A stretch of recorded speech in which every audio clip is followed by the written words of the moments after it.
Energy update para sa Scorpio sa January 5 until January 12. Merong powerful shift na nangyayari sa week na to.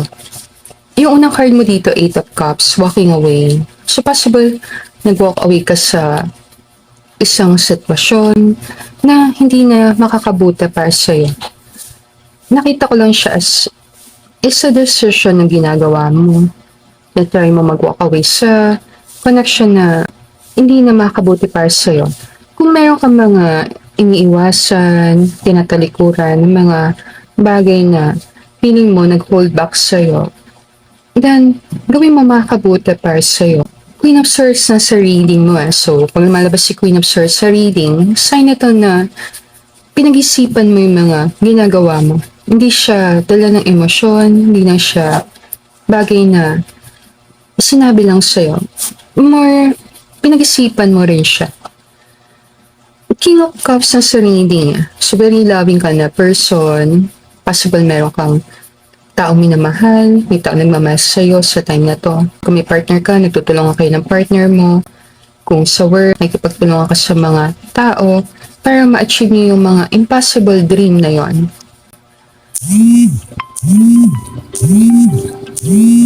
You wake up call ka.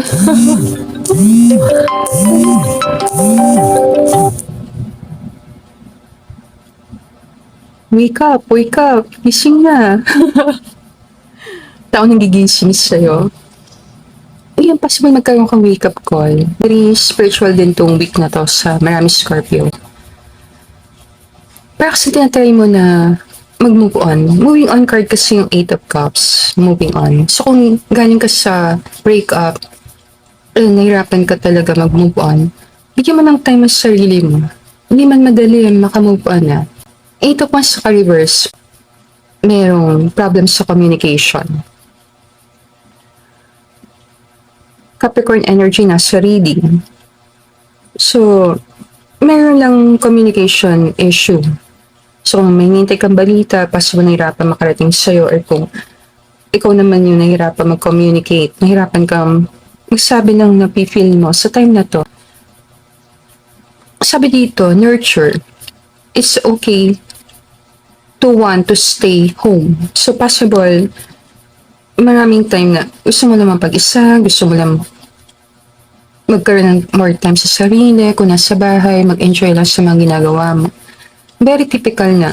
Pag nasa work, nagkipagtulungan ka doon, ginagawa mo yung best mo. Pag nasa bahay, nagre-relax, nag-enjoy, ginagawa mo yung mga bagay na gusto mong gawin. And parang gusto mo na i-cut yung drama, i-cut yung mga distraction, yung mga bagay na hindi nakakatulong sa'yo.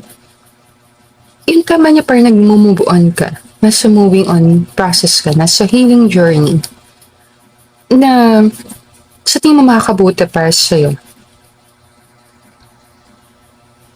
Pero mahirap mag-move on sa sitwasyon na to. Wala sa family members na move on ka sa mga family members na hirapan ka.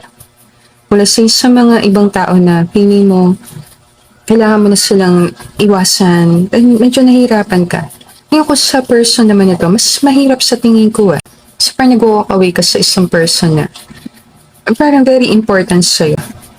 Hindi mo sabi na gusto mong makipag-separate kung kanino man. Pero marami lang Scorpio, possible dumadaan ka sa separation, iba breakup na talaga, iba may nang gusto mo mapag-isa, gusto mo magkaroon ng time sa sarili, gusto mo lang pag-isipan yung mga decisions mo sa life. Ngayon, kung meron kang mga inaasikaso, then very busy ka sa time na to, kung isa kang leader, wala kang time sa mga bagay-bagay na hindi mo concern. Parang may mga binablock ka, may mga hindi ka kinakausap, may mga tao ka na hindi mo pinapayagan na makalapit sa'yo.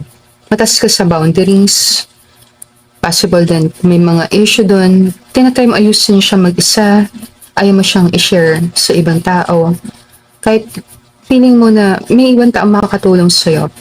Pakaramdam mo yung mga problems mo sa time na to. Kailangan, harapin mo muna mag-isa. Ang payo sa'yo dito, asking for help is not weak. So meaning, kung hindi mo talaga kaya yung pinagdadaanan mo, kung medyo mabigat, possible may mga tao na pwedeng makatulong sa'yo, magbigay sa'yo ng payo, yung mga trusted na mga kaibigan mo na pwede makatulong sa'yo sa kung ano man pinagdadaanan mo. Tapos meron kang personal na pinagdadaanan na tinatry mo ayusin, bigyan ng solusyon. May mag-attend ng card. Para sa week na to, isang card lang. Not-use your intuition sa reading natin.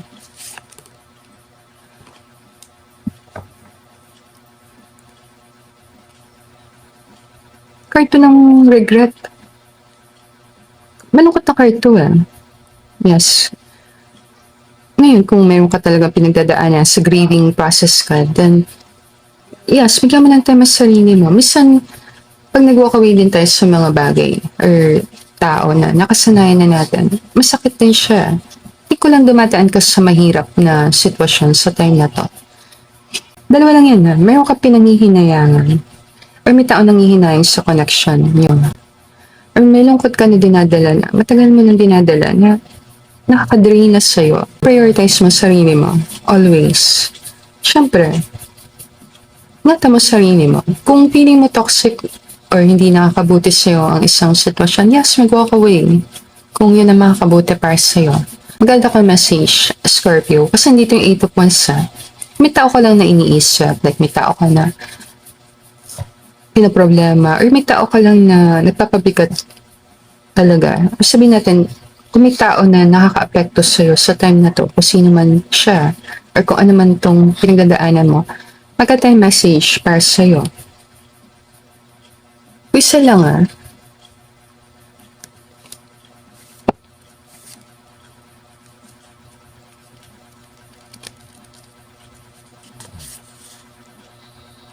You're my wish come true.